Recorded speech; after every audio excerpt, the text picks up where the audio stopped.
Hello everyone, तो welcome back to my channel. तो आज हम बात करने वाले हैं कहीं ना कहीं हिंदू सक्सेसर एक्ट 1956 के बारे में। सबसे पहले तो भाई इसके जो पूरा इंट्रोडक्शन है उसको समझना होगा कि कहीं ना कहीं जो हमारा हिंदू सक्सेसर एक्ट है वो कहीं ना कहीं उस प्रॉपर्टी के बारे में बात करता है कि प्रॉपर्टी को कैसे डिवाइडेशन किया जाए और कैसे उस प्रॉपर्टी को सारे बच्चों में या सारे जो व्यक्ति हैं उनमें बांटा जाए। तो इस बारे में इसमें बात की जाती है।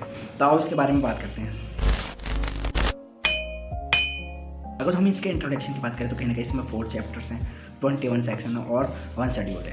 फर्स्ट चैप्टर में आपको प्रीलिम्स देखने को मिलता है, सेकंड चैप्टर में आपको इंटेंट सक्सेसर देखने को मिलता है, थर्ड चैप्टर में आपको टेस्टिमनी सक्सेसर देखने को मिलता है और चौथे चैप्टर में आपको रिपीलेशन देखने को मिलता है। जैसे आपको खाली इंट्रोडक्शन देखने को मिलता है कि उसकी डेफिनेशन क्या है, वो सब टाइटल कहाँ से लिखे हैं और जितनी भी चीज़ें सब इसमें देखने को मिलती हैं। अगर सेकंड चैप्टर की बात करें तो आपको इंटेंट सक्सेशन देखने को मिलता है। इंटेंट सेक्शन मतलब वो होता है जो कि जैसे कोई व्यक्ति मर चुका है और उसने अपनी विल नहीं बनाई है, तो उसकी विल किसको ट्रांसफर होगी और किसको नहीं होगी उस बारे में इसमें बताया गया है। सेक्शन 5 से लेकर 29 तक बताएगा। चैप्टर वो है कहीं ना कहीं टेस्टिमनी सक्सेशन, जो कि हमारे सेक्शन 30 में बताई गई है। चौथा चैप्टर उसमें बताया गया कि रिपीलेशन क्या है, तो वो सेक्शन 31 में बताया गया। तो इसमें जो मेन चैप्टर वो हमारा कहीं ना कहीं सेकंड है, जिसमें हमें ये पूरा सक्सेशन पढ़ना है भाई। तो हर चीज़ हम पढ़ेंगे, पर ये वीडियो खाली इंट्रोडक्शन के लिए, और इसमें हम ये भी देखने वाले हैं कि कहीं ना कहीं जो चेंजेस हुए हैं इसमें वो कैसे कैसे हुए हैं, तो उस बारे में बात करने वाले हैं। तो आओ बात करते हैं। विलियम्स भी हर तरह के जैसे हर सक्सेशन में दिखाया गया, तो इसमें भी ऐसे दिखाया गया कि कब बना और इसमें प्रेसिडेंट ने कब साइन किए। ये वही है 1956 में। मैं आपकी स्क्रीन पर लगा दूँ, आप देख सकते हो कि कैसे कैसे ये बना है। आपको अगर फर्स्ट सेक्शन की बात करूँ तो आपको शॉर्ट टाइटल देखने के लिए मिलता है। जिस शॉर्ट टाइटल में वही था जो मैंने पिछली वीडियो में आपको बताया, जो मैंने Hindu minority and guidance act में बताया था कि वो कहीं ना कहीं पूरे देश में लागू होता था, फिर जम्मू कश्मीर में लागू नहीं होता था। जब से धारा 370 हटाई गई तो भाई पूरे जम्मू कश्मीर और जितने भी हमारे टेरिटोरियल स्टेट है सब पे लागू होता है। तो इसमें हमें ये बताएगा। दूसरे सेक्शन में applicable on act. Applicable on act वही है कि किस किस पे ये एक्ट एप्लीकेबल होता है। तो मैंने आपको पिछली वीडियो में बताया था हिंदू, जैन, बौद्ध, सिख, इन पे ये एप्लीकेबल होता है क्योंकि कहीं ना कहीं हिंदू में ही आते हैं। डेफिनेशन बताई गई है और जो इसकी डेफिनेशन है ए से लेकर जे तक कहीं ना कहीं सारी डेफिनेशन इंपॉर्टेंट है। अब ये डेफिनेशन कैसे कैसे हैं और किस में क्या क्या है, तो हमारे थर्ड सेक्शन में इसकी डेफिनेशन दी गई। जैसे इसमें डेफिनेशन दी गई है इंटरप्रिटेशन एंड डेफिनेशन। तो इसमें in the case of unusual the contact of otherwise requireds, यानी इसमें डेफिनेशन दी गई है। जैसे it agnate one person who said to be an agnate of another if the two are related by blood or adoption wholly through by males, यानी जो दो mails से जुड़े हुए लोग होंगे या व्यक्ति होंगे या बच्चे होंगे वो कहीं ना कहीं एग्नोगेट होंगे। एग्नोनेट जो कहीं ना कहीं दो फीमेल से जुड़े होंगे वो कैग्नोगेट कहे जाएंगे। और इसमें बताया गया the expression of custom and usually significant and rule which have been continuously and uniformly observed a long time has obtained force of law among Hindu in any local area, tribal groups और family।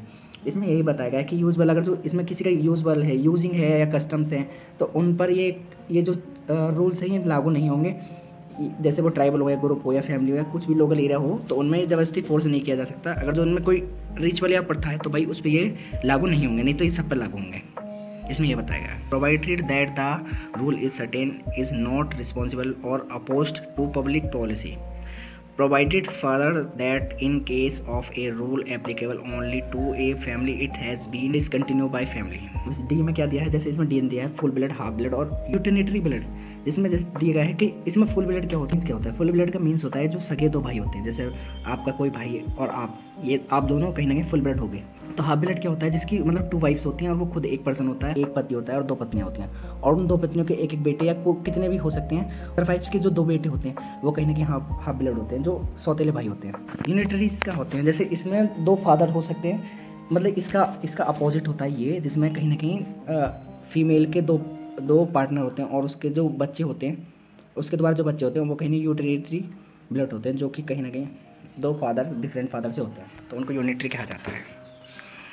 तो यही चीज़ थी जो मैंने आपको समझाई इसमें। अब आगे देखते हैं इसमें क्या हेयर्स माने क्या होता है। हेयर्स मीन्स होता है जैसे कि जो पर्सन प्रॉपर्टी में हिस्सेदार होता है उसको हम हेयर्स कहते हैं। आप इसका मीनिंग भी देख सकते हो। Meaning any person male or female who is entitled to the successor to property and an intestate under this act. अब इंटरस्टेट क्या होता है, intestate a means demand to the die intestate respect of property in which he or she has not made a testimony was capable for talking to effect. यानी जैसे कि interstate क्या होता है, इंटरस्टेट का मीन्स होता है कि जैसे कि कोई व्यक्ति है वो बिन बिल बनाए मर गया, जैसे उसने कोई विल बनाई नहीं और उसने ये नहीं लिखा कि मेरे बच्चे को ये प्रॉपर्टी मिलेगी या किसी को ये प्रॉपर्टी मिलेगी। अब उसकी विल कैसे बनाई जाएगी, तो वही हम इसमें आगे पढ़ेंगे, जो कि हम सेक्शन में 5 से पढ़ने वाले हैं। तो अगर जो आपको ये जानना है तो भाई आप आगे वीडियो देखो, पर इसका मीनिंग मैंने बता दिया। जिसमें विल नहीं बनी उसको हम इंटरस्टेट कहते हैं। जो व्यक्ति विल नहीं बना के जाता उसको हम इंटरेस्टेड कह देते हैं। Related means related by the illegitimate kinship. अच्छा, provided that the illegitimate child shall be demand related to their mother and to one another and their legitimate descendants shall be demand to related to them and to go another related shall be considered accordingly.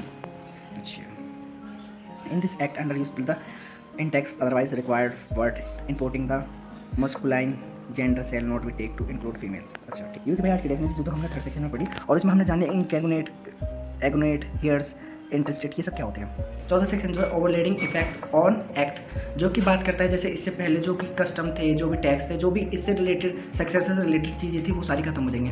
और इसमें एक part और है जिसमें यही बताया गया है कि इसमें जितने भी हो जाएंगे जो एक्ट इसके सिमिलर है वो एक्ट रहेंगे और जो इससे अपोजिट है वो कहीं ना कहीं खत्म कर जाएंगे। और जो कुछ चेंजेस किए गए हैं इसमें आप देख सकते हो, स्क्रीन पर आ गया है जो इसमें चेंजेस किए गए भाई, स्क्रीन पर आप देख सकते हो कि आपको देखने के लिए मिल रहा होगा। और इस बारे में भी हम नेक्स्ट वीडियो बनाएंगे।